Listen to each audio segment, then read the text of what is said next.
What's up, everybody? My name is Corey McKinney. Welcome to the channel One Step at a Time. Glad that you guys are here with me tonight. I have my buddy Luke with me from Luke Sports Academy, joining with me on a reaction for a video learning about defending in soccer. It was just recently watching some of his videos, actually, that I realized, one, there's formations in soccer, which I didn't, or in football, which I didn't know. Dang it! Yeah, somebody is going to kill me. Dang, dang, dang. Somebody's going to kill me for that. But yeah, there's formations, and that there's actually defensive strategy behind the game. And so that's all new to me. And so I'm really excited to dive into this. You got anything to add to any of this before we jump in? No, I'm good. I'm good. Cool. Defense is fun, man. Yeah, it is. It's fun for me as an American football player, so I think that's probably going to be the side of the sport I love the most. I think he will. He when it comes to American football, he loves the defensive side, and so I think he'll love the defense here. Yep, so. yep. All right, let's do this. Whoa. Hey, he covered up the money down there, you know.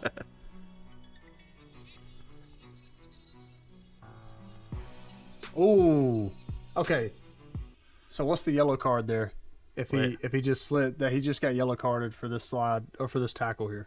Did he? Yeah, look, let's back it up just a little bit. Watch. I don't know why he would. Oh, that's not a yellow card. No, I'm tripping. yeah. I'm tripping. Yeah, no. He's just showing where the ball is going to be placed for the throw in. I just saw the yellow come up, and I'm like, what happened? No, that looked like a clean tackle. Yeah. Okay. All right. Let's keep going. Yeah, that's a really good Dang, tackle. that was clean.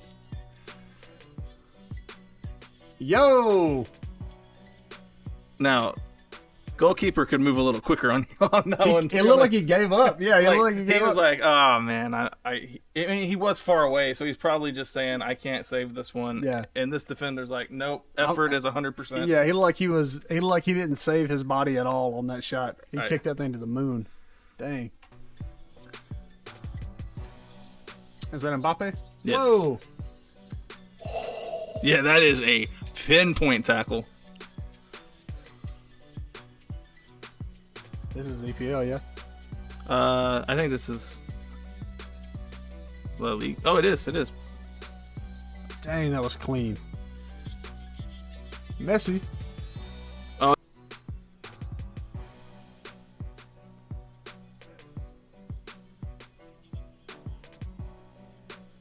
That's good. Dude. Defense turns into offense.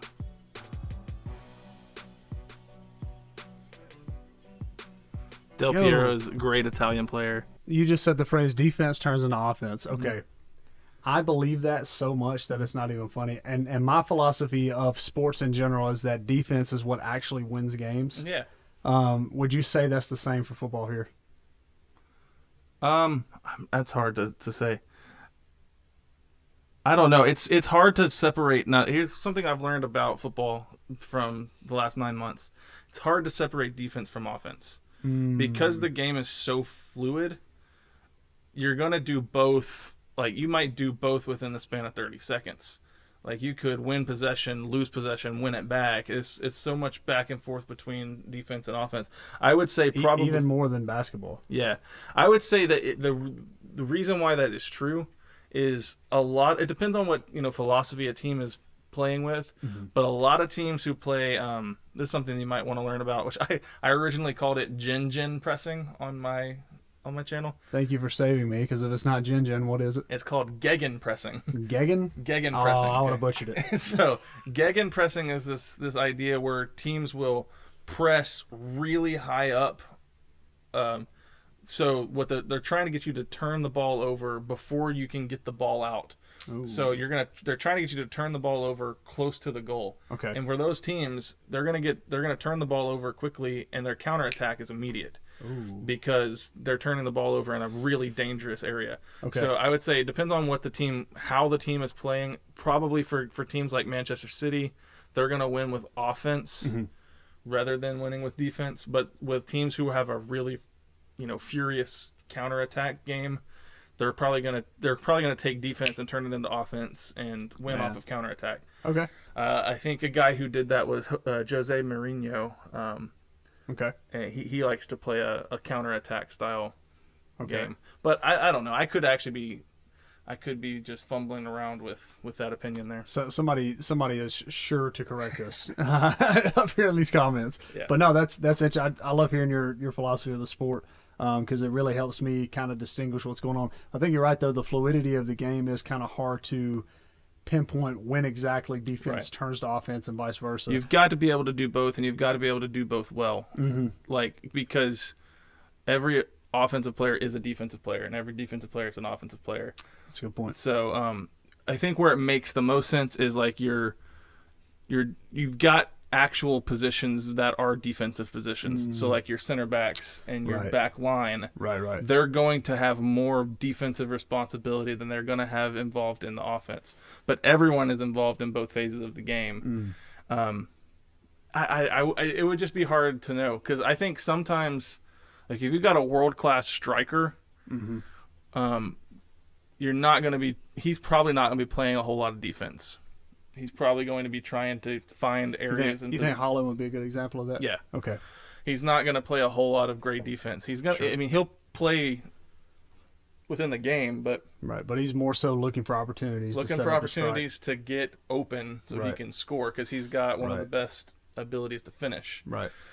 But I think a good attacker is somebody who really takes the defensive side seriously, because they're going to try to win the ball and go make a play. I don't know. I think you're onto something for sure, man. Yeah, let's keep going. All right, we're 1 minute and 30 seconds into this.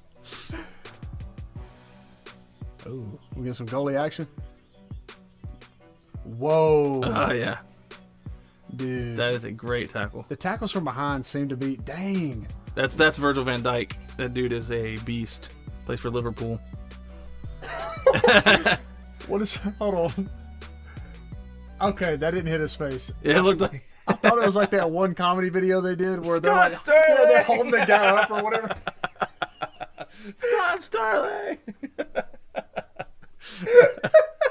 To be fair, that was one of the only things I knew about this sport. Dude. I was back in high school watching that video. Scott Starling. I remember watching that video too and being like, yo, if this game was this exciting, I'd watch it. But it's even more exciting than that. You know, man, that's hilarious. That's who I thought that was.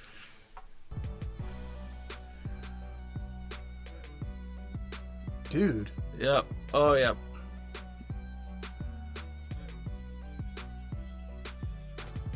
He started celebrating the score too. Yep. So, okay, it has to cross the line and hit goal? Mm-hmm. Wow. I think it only has to cross the line, but... He didn't touch that with his hand? Are you kidding me? Bro.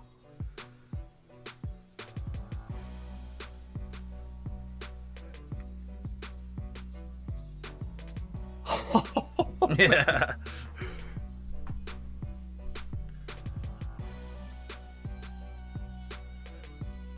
It's just, dude, not giving up on the play.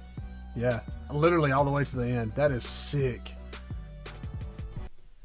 And really, in most of these cases, it's not being afraid to put your body on the line either, right? Because they really are diving with their full effort. Yeah. Out there. Yeah. I wanna point out that you're going to get. I already know one of the comments you're gonna get on this video. You said something that I didn't stop the video when you said it, but you said what a score that would have been. Oh no. Okay. They don't call it a score. Oh no. They call it a goal. I got corrected and reprimanded for this every video for like a month. Okay. Because think about this. A lot of times when a touchdown gets scored in American football, we'll go, "Oh, what a score!" Like, yeah, that's what it was. Yeah. Not for them. The score is what you read at the end of the game. The score is the number. Gosh dang it. Yeah. What that was a goal. Yeah. So anyway, it's something that it's funny because I fixed that several months ago, and I've just been watching the game so much now that it actually, when you said it, I was like, But you cringed just a little bit. I cringed a little bit. I saw you wanted to pause the video and you didn't, and I was like, oh, I wonder if he wanted to add something there. I didn't know it was going to be that. So no. Darn it. It was bugging me just a little bit. Okay, I've got to step my game up here.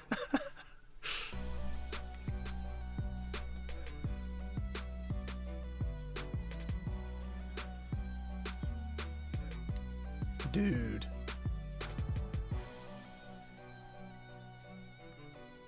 That was such an aggressive tackle. I know. Now, something that we'll notice here. Now they're showing the sliding tackles because the sliding tackles are the most flashy things. However, there's a great defender who played in Italy named Paolo Maldini. Okay. He played for AC Milan. He one of the best defenders. In fact, it would be worth watching a highlight video of just him because he's one of the best defenders that ever played the game. He had this saying that he would say, if I have to make a tackle, basically, if I've already made a mistake. So basically, you don't want, like, that's the last thing. Like, you've made a mistake somewhere in your defense if you have to resort to sliding to make the tackle. Because to slide, you're trying to gain ground quicker. Right. If you have to make a sliding tackle, that means you made a defensive mistake you're out of position. Wow. And so he was such a good defender that he could do it. He could slide with the best of them, but he wants defenders to think in that way where, like, a sliding tackle looks amazing, but you ought to be playing such good defense that you don't have to do it. Well, and what a great line from somebody who you can tell has really gleaned something from the game for the length of time they play. I feel like that's just like some good coaching advice too. Yeah, if you got a team who's making sliding tackle after sliding tackle, what that tells you is the other team is getting out in attack a lot. They are out conditioned, right? And they're pushing the ball up, and they're getting into dangerous positions. So I mean, it looks cool when it's good defense when it happens. You don't want your defenders to have to be doing that all game long. It's also horrible defense when you break somebody's leg in the process. I watched a lot of, when I first started my channel, I watched a lot of those injury videos. Yeah. And almost every one of them came from a sliding tackle. Yep, trying to do too much on the ball and end up shattering somebody's shin. Yep. In the process. That's great advice, though, man. Yeah, if you're sliding tackle, that's going to affect the way I view the game now. Right. Thank you for that. Yeah, it's not to say that it's not good defense, but it is to say, like, if you're doing that. I mean, if your team has had 4 or 5 sliding tackles, they're losing steps in the game. They're having trouble stopping the attack. Man, that actually affects the way that I'm going to view them defensively too. I like that. Thank you for that, Luke. Yep. That's good. Dang, dude, the accuracy. Yep. He had his whole body and used his head, bro. These are my boys, ain't it? Yeah. See, that's a great tackle, dude. Ah, that was a great tackle. I wonder if they'll show us any Maldini in this video.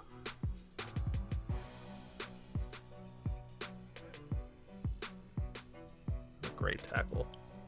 Dang, dude. His legs are so long, too.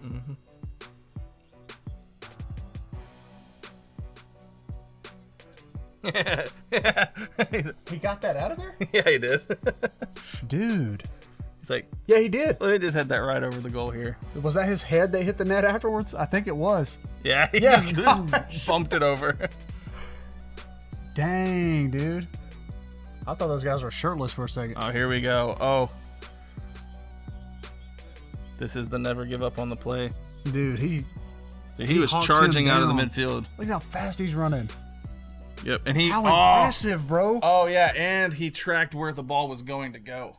So he's not only running, he's running off to the side because he knows I need to get where that ball's gonna be. He's not simply just trying to get up to the play. He is doing everything he can to make the play. Yeah, and so that's the thing. That's good. He wasn't trying to get to the player with the ball.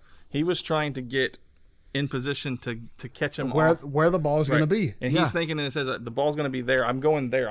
He's actually trying to get past him. That's a good defender, man. Yeah, that's great. That's a good defender. That's good stuff. That's exactly what you want from somebody on defense.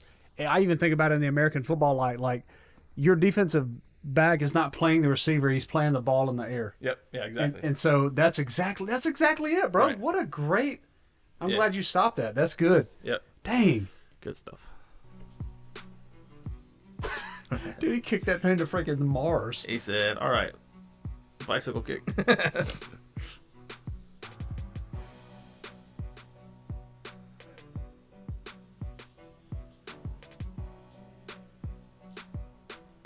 Oh, man, just that last touch. Dude. Oh. That's not Maldini, but that's Milan. That was a dangerous stop. Yeah. That, boy, that could have easily have been a concussion. Dude, he got up, didn't he? The height differential. What the heck? Oh, this is... Oh, that's not... Dude! Oh, my gosh. Yeah. That second effort. He's like, oh. Bro, he... Homie became the goalkeeper. He did, man. And he did it better than he was. Yeah. He really used a lot of athleticism there to have to jump his body back. That's not an easy thing to do, especially when you've just went full force like that. But that's back to that mantra of not giving up on the play. Right. And that's how you end up being great, is making plays like that. That's people remember your name when you do stuff like that, man. Right. That's awesome. That's good stuff. Dude. Yeah, oh it man. gets more impressive every time I watch it. That is great. Collision with the goalkeeper, but I mean, they're putting it all out there. Dude. That's Maldini. Yeah. That's Paolo Maldini. Wow. Yeah. Dude. I will say, and people are going to echo this in the comments, you should check out Paolo Maldini's highlights. He was one of the best defenders I've ever seen, and just had the cerebral just knowledge of the game. He was incredible. He played for AC Milan, and some of his highlights defensively are stunning. Man. He could stop the ball with a tackle in such a way that he's immediately scanning for where the ball's going. So he was one of those guys that turned defense into offense immediately. Well, even on that tackle there, it's like he used his leg to kind of scoop it back. Yeah, he's gonna scoop it back, and then he's gonna pop up and he's spinning his body into a position where he's immediately back up so he can play the ball again. That takes some real knowledge of the game too to be able to do something like that. That stuff doesn't just happen. You gotta know what you're doing. You gotta be aware of the field around you, know where you're at on the pitch around you, know where you're at on the pitch. Right. To be able to do things like that. Man, that was so cool. You know, the craziest thing is as I start learning to play myself, I'm enjoying it. I'm having a lot of fun going and kicking it around. But then I start to gauge myself. I'm like, I'm getting better. I'm actually I could get pretty good at this game. And then I go watch the top level of this. I'm like, I'll never ever be able to do what an amateur player can do in some of these leagues. Well, we can play that old man ball. And man. We can have some fun, I can tell you that much. In a few months, man, my ACL is going to be good to where I can run around and stuff, and I'll join you in the gym kicking around. It's going to be fun. In a few months, hopefully I'm carrying about 50 less pounds, and I can be running around. So heck yeah. I'm gonna specifically focus on defense, because that right there just inspired me to be the best defender I can be. So defense is the fun part of the game too, because I mean, I've said this before, but I'm never ever going to be able to do dribble moves. I'm just not that skilled with the ball at my feet yet. Right. But I'm getting pretty good at knowing where to go, knowing where I need to be. I'm a big dude and I can get in the way. Yeah. So if I know where I need to go, I know where I need to get. I know how to get in the way. I can actually make some decent defensive plays. For the most part, if I get the ball, though, I think my strength is actually not defensively. My strength is actually with passing. I'm starting to get to a point where I can read where my passes are going to come from and read where I need to get the ball to. So that's actually kind of fun. Yeah, that's cool too. Not I don't know. Roberto, I trained with him. He was telling me, he's like, if he could get me fit, he was like, honestly, I'd like to see you run around and get in position, because I think you could be a good finisher, which would make me a striker, which I like to fancy myself a striker, but I need to get in some real fitness before that happens. Hey, I'll hype you up as the best striker I know on a personal level. And I'm just taking his word for that. He said he thinks that with my size, and if I was in shape, he could get me to be able to finish some goals, which would be fun. That'd be cool, man. That'd be cool. Well, that's defense, and I'm looking forward to watching even more on this, and also learn about tactics and things like that. If that's some stuff that would interest you, if you want to see some more of this on the channel, if you want to see Luke again, let me know in the comments. Like, subscribe, and if you want to join membership, there's some cool features over there that I've been working on, and I'd love to see you on that. And until the next video, I'll see you guys then. Oh, before I leave, make sure... I don't know how you haven't already subscribed to this channel, but if you have not, Luke Sport Academy, get over there and subscribe to his channel and show him some love. He has a great channel, and he's he actually got me into this sport and has brought me along the way. And so he's like my dad. So anyway, he's older than me. I am older than him. Don't take that. Yep. It's a weird dynamic. Okay, we don't talk about it. But see you guys in the next video.